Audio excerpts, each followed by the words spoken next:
सभी को नमस्कार। आज हम पढ़ेंगे हमारी दुनिया का second smallest continent which is Europe. आप यूरोप की लोकेशन अपने सामने ग्लोब में देख सकते हैं which is in green colour. Smallest continent of the world which is Australia. दुनिया का सबसे छोटा महाद्वीप जिसका नाम ऑस्ट्रेलिया है, उसके बारे में हम पहले जान चुके हैं। आज हम जानने की कोशिश करेंगे second smallest continent of the world, दुनिया का दूसरा सबसे छोटा महाद्वीप जिसका नाम है यूरोप। तो चलिए शुरू करते हैं। सबसे पहले हम जानेंगे यूरोप की लोकेशन वर्ल्ड मैप पर। आप यहाँ पर देख सकते हैं the portion which is covered in red colour, जो हिस्सा लाल रंग से दिखाया गया है ये है बच्चों यूरोप का मैप। यहाँ पर हम सभी कॉन्टिनेंट्स को रिवाइज भी कर सकते हैं। वर्ल्ड्स लार्जेस्ट, दुनिया का सबसे बड़ा महाद्वीप था बच्चों एशिया। सेकंड नंबर पर Africa, third largest north America, fourth largest south America, fifth largest Antarctica, sixth largest Europe जिसके बारे में आज हम जानेंगे, and seventh largest which is smallest continent of the world is Australia. साथ ही हमने 4 ओशंस के बारे में जाना था which is Pacific ocean, Atlantic ocean, Indian ocean and Arctic ocean. तो चलिए यूरोप के बारे में कुछ इंटरेस्टिंग फैक्ट्स को हम जानते हैं। It is the second smallest continent in the world. यह विश्व का दूसरा सबसे छोटा महाद्वीप है। आप यूरोप का मैप अपने सामने स्क्रीन पर देख सकते हैं बच्चों। ये पोर्शन जहाँ पर कर्सर घूम रहा है बच्चों, the map of second smallest continent of the world. अब हम यहाँ पर कुछ देश भी पढ़ेंगे जो यूरोप कॉन्टिनेंट में हैं, लाइक नॉर्वे, स्वीडन, फिनलैंड।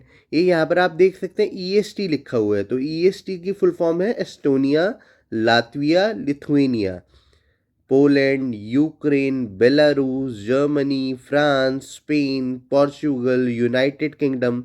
तो ये सभी देश हैं बच्चों यूरोप में। सभी देशों के बारे में हम नेक्स्ट स्लाइड्स में जानेंगे। Europe is a continent located entirely in the northern hemisphere and mostly in the eastern hemisphere. हमने हेमिस्फीयर्स के बारे में जाना था बच्चों, जिसको हम हिंदी में गोलार्ध बोलते हैं। आप यहाँ पर देख सकते हैं दिस लाइन इज इक्वेटर, जिसको हम भूमध्य रेखा या 0 डिग्री लाइन भी बोलते हैं, जो दुनिया को नॉर्थ और साउथ हेमिस्फीयर में बांटती है। ये लाइन है बच्चों प्राइम मेरिडियन, जिसे हम ग्रीनविच मेरिडियन टाइम भी बोलते हैं, जो यूके की ग्रीनविच शहर से गुजरती है, which is also time line. तो ये दुनिया को बांटती है बच्चों वेस्टर्न हेमिस्फीयर और ईस्टर्न हेमिस्फीयर में। तो आप यूरोप की लोकेशन देख सकते हैं बच्चों, this is in eastern hemisphere as well as in northern hemisphere. Europe is surrounded by water bodies from all 3 sides, Arctic ocean in the north, Atlantic ocean in the west and Mediterranean sea in the south. तो ऐसे जमीन के टुकड़े जो पानी से 3 तरफ से घिरे हुए हैं उसे हम प्रायद्वीप के नाम से जानते हैं, विच इज पेनिनसुला। पेनिनसुला वो लैंड बॉडी है which is covered from water bye 3 sides. और अगर चारों साइड से ही वाटर से कोई लैंड बॉडी घिरी हुई है तो हम उसे आइलैंड कहेंगे बच्चों। आप देख सकते हैं this is the map of Europe. आप अटलांटिक ओशन यहाँ देख सकते हैं बच्चों वेस्ट में, आर्कटिक ओशन देख सकते हैं नॉर्थ में, एंड मेडिटेरेनियन सी देख सकते हैं साउथ में। प्रॉपर डायरेक्शन समझने के लिए हम मैप हमने देखा था कि हम डायरेक्शंस को कैसे जान सकते हैं। This is north, this is south, this is east and this is west. अब आप लोकेशन देख सकते हैं बच्चों। हमें पहले बताया गया है आर्कटिक ओशन के बारे में विच इज इन नॉर्थ, आप नॉर्थ डायरेक्शन देख सकते हैं बच्चों। Then Atlantic ocean in the west, आप देख सकते हैं वेस्टर्न डायरेक्शन में है। साथ ही Mediterranean sea is in the south, आप देख सकते हैं डायरेक्शंस। ये डायरेक्शंस कैसे बनाई जाती है इसकी एक प्रॉपर वीडियो भी आपको बताई गई है पहले। सो हम यूरोप को एक पेनिनसुला के रूप में भी देख सकते हैं जो 2 ओशंस और एक सी से कवर्ड है। It is separated from Asia by Caspian sea and Ural mountains. अब आप देख सकते हैं बच्चों Asia which is world's largest continent, दुनिया का सबसे बड़ा महाद्वीप, और यूरोप जो सेकंड स्मॉलेस्ट कॉन्टिनेंट है वो यूराल माउंटेन और कैस्पियन सी से अपनी बाउंड्री शेयर करता है। इवन जो एशिया की रशिया कंट्री है, टर्की कंट्री है, उसका कुछ हिस्सा यूरोप में भी आता है, जिसको यूरोपियन रशिया या यूरोपियन टर्की भी बोला जाता है बच्चों।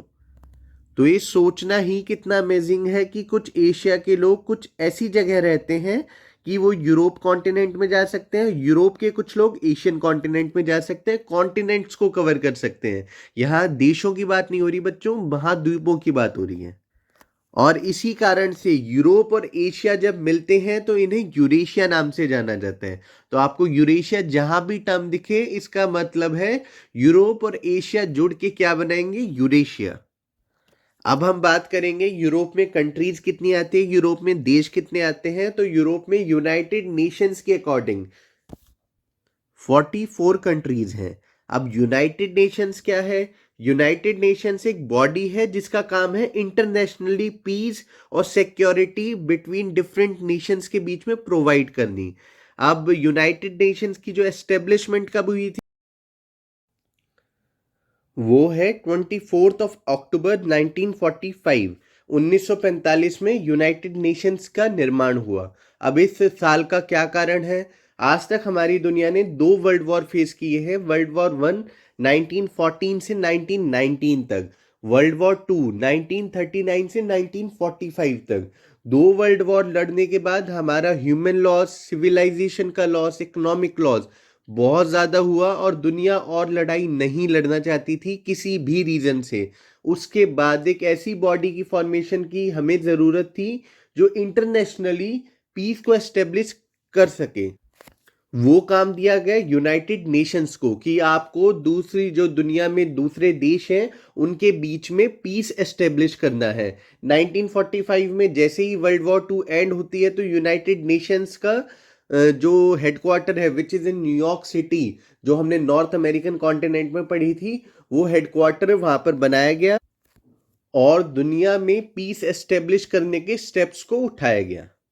आप देख सकते हैं जो यूरोप की कंट्रीज है बच्चों, Norway, Sweden, Finland, Estonia, Latvia, Lithuania, Belarus, Ukraine, Moldova, Bulgaria, Macedonia, Albania, Greece, Italy, France, Spain, Portugal, Luxembourg, Germany, Netherland, UK.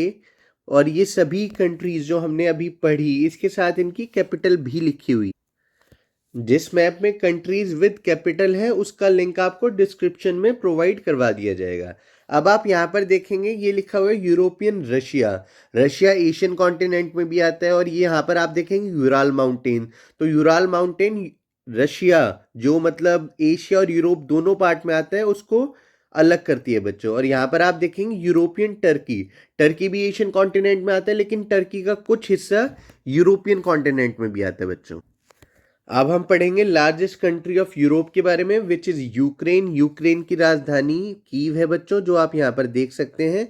This is the map of Ukraine. Poland, Belarus, Russia, Romania, Moldova इसकी neighbouring countries है। अभी आपने Russia और Ukraine के युद्ध के बारे में भी सुना होगा, which is not beneficial for anyone. और यूनाइटेड नेशंस जैसी बॉडी को इन दो कंट्रीज में भी पीस एस्टेब्लिश करने की हर पॉसिबल आउटकम को अप्लाई करना चाहिए था बच्चों। स्मॉलेस्ट कंट्री ऑफ यूरोप है वेटिकन सिटी। आप देख सकते हैं यहाँ पर इटली में आपको एक ये लिखा दिखेगा वेटिकन। वेटिकन बहुत छोटी सिटी है बच्चों। Which is smallest country of Europe also. और इसके एरिया की बात करूं तो 0.49 स्क्वायर किलोमीटर, मतलब आधे किलोमीटर से भी कम इसका एरिया है बच्चों। तो आप सोच सकते हैं इतनी छोटी है। मतलब न्यूयॉर्क में एक सेंट्रल पार्क है, वो भी से बड़ा है, एक पार्क भी से बड़ा है। मतलब हम इटली और वेटिकन सिटी में आराम से इजीली दो कंट्रीज को बाय वॉक क्रॉस कर सकते हैं। Major land form division of Europe, ये हिस्सा आप देख सकते हैं बच्चों, ये प्लेन है। यहाँ पर यूराल माउंटेन्स हमने पढ़ लिए हैं बच्चों। ये एल्प्स के माउंटेन है, ये Carpathian mountain, Caucasus mountain, Atlantic highlands. ये सभी आपको जो डिवीजन्स हैं, जो लैंडफॉर्म्स हैं, इनके बारे में नॉलेज होनी चाहिए बच्चों। Highest mountain peak in Europe mount Elbrus. आप माउंट एल्ब्रूस की पिक्चर अपने सामने देख सकते हैं बच्चों। सभी कॉन्टिनेंट्स की सभी हाईएस्ट पीक्स के बारे में हमने वीडियो में जानकारी दी है बच्चों। तो आपको सभी कॉन्टिनेंट्स की हाईएस्ट पीक को याद भी करना है। Norway, Sweden, Iceland and Denmark are together called Scandinavia. Scandinavian countries बोलते हैं बच्चों इन चारों कंट्रीज को। नॉर्वे, स्वीडन, डेनमार्क और आइसलैंड। आइसलैंड नाम से लगता है कि आइस बर्फ ज़्यादा होगी, लेकिन आइसलैंड में हरा भरा मतलब हरियाली ज़्यादा है। और ग्रीनलैंड जो नाम में हरा है जिसमें ग्रीन है, वहाँ पर आइस ज़्यादा है बच्चों। और जो ये स्कैंडिनेवियन कंट्रीज है, यहाँ की जो लाइफ एक्सपेक्टेंसी है और जो स्टैंडर्ड है लोगों के जीने का, वो बहुत हाई है बच्चों। Finland is called the land of lakes because several lakes are form due to melting of ice sheet. आप देख सकते हैं बच्चों, दिस इज फिनलैंड। फिनलैंड में यहाँ पर जो बच्चों नॉर्थ पोल के बारे में हमने जैसे साउथ पोल में अंटार्कटिका में पढ़ा, नॉर्थ पोल बच्चों साउथ पोल के ऑपोजिट है। तो जो आइस शीट है, यहाँ पर आइस शीट मेल्ट होने की वजह से बहुत सारी लेक्स बन जाती हैं, झील बन जाती हैं। इसी कारण फिनलैंड को लैंड ऑफ लेक्स भी कहा जाता है। आप देख सकते हैं, this is a picture of Finland. This is another picture. The only active volcano in Europe is mount Etna. Active volcano के बारे में हम हर कॉन्टिनेंट में बात करते हैं। माउंट एटना यूरोप की एक्टिव वॉल्केनो है, ज्वालामुखी जो कि सक्रिय है बच्चों। Largest salt water lake Caspian sea. Caspian sea आप देख सकते हैं अपने सामने। और बॉर्डरिंग कंट्रीज कौन सी हैं? रशिया जिसकी कैपिटल है मॉस्को, कजाकिस्तान जिसकी कैपिटल है नूर सुल्तान, तुर्कमेनिस्तान अशगाबाद, ईरान तेहरान आप देख सकते हैं, अजरबैजान बाकू। तो आपको सभी कंट्रीज की कैपिटल भी लोकेशन वाइज भी पता होनी चाहिए। जैसे आप देख सकते हैं बाकू, तो बाकू एक कोस्ट सिटी भी हो सकती है बच्चों, क्योंकि ये कोस्टल स्टेट है। आप एक कैस्पियन सी का एरियल व्यू देख सकते हैं जो सैटेलाइट के थ्रू लिया गया है। Longest river of Europe which is Volga, जिसका स्टार्टिंग पॉइंट है बच्चों वल्दाई हिल्स, और ये लॉन्गेस्ट रिवर है यूरोप की, और इसका माउथ है कैस्पियन सी में बच्चों। This is a picture of Volga river. Eiffel tower in Paris बहुत अच्छी मॉन्यूमेंट है, टूरिस्ट जाना बहुत ज़्यादा पसंद करते हैं। तो ये पेरिस में है बच्चों। This is the morning view and night view. This is also one of the famous building which is known as colosseum. ये रोम में है बच्चों, और ये एक लार्जेस्ट एम्पी थिएटर था एंशियंट टाइम का। और स्टैंडिंग में अगर आज के टाइम में भी बात की जाए, तो ये लार्जेस्ट स्टैंडिंग एम्पी थिएटर है बच्चों। और ये बहुत पहले बनाया गया था। जो ये हिस्सा टूटा, ये 1349 में एक अर्थक्वेक आया था, जिसकी वजह से इसकी हाफ बिल्डिंग डैमेज हो गई बच्चों। Largest church in the world is Saint Peter Basilica. ये बच्चों वेटिकन सिटी में है। वेटिकन सिटी हेडक्वार्टर है रोमन कैथोलिक चर्च का। इसी कारण से यहाँ पर दुनिया का सबसे बड़ा चर्च है, जिसका नाम है सेंट पीटर बेसिलिका। आप सेंट पीटर की एक फोटो अपने सामने देख सकते हैं बच्चों। This is the photo of Venice. Venice बच्चों इटली में है, और वेनिस करीबन 100 छोटे छोटे आइलैंड्स को बना के एक हिस्से को वेनिस बोला जाता है।